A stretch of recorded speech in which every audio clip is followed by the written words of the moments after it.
maybe also forget. I mean, my new students, maybe I didn't tell you. Okay, look at my arm, okay? So when we do the arm, I go this, you can see me clear. When I do the arm, you just remember one thing in ballet, only one mission, make your everything look long and skinny.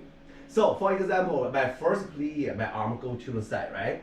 So look at my fingertips. You never do this. Use the elbow. See your arm look short. So how you make your arm down, long? Look at my fingertips. Down and push. Do you see the small detail can make you look so nice?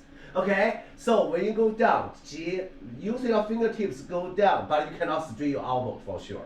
Okay, just go down and push away. And the second thing, when you go to the front face, okay, front first patient arm, I told you that before. Don't let your elbow open and then go.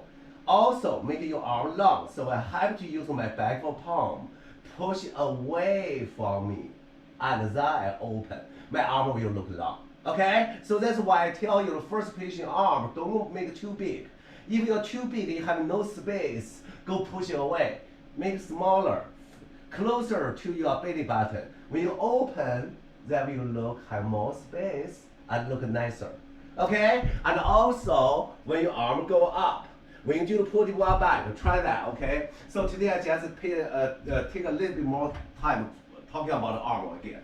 So when you do the pull back, I tell you, should go pulling up, breathe up. The moment look at my arm, the moment I breathe up, my stomach go up, I can feel my lower back stress less, and then I go. That is better than you just did bend back. So all the stress is here. You hurt your lower back. So you got pulling up, make stress as less as possible, and then you pull it back.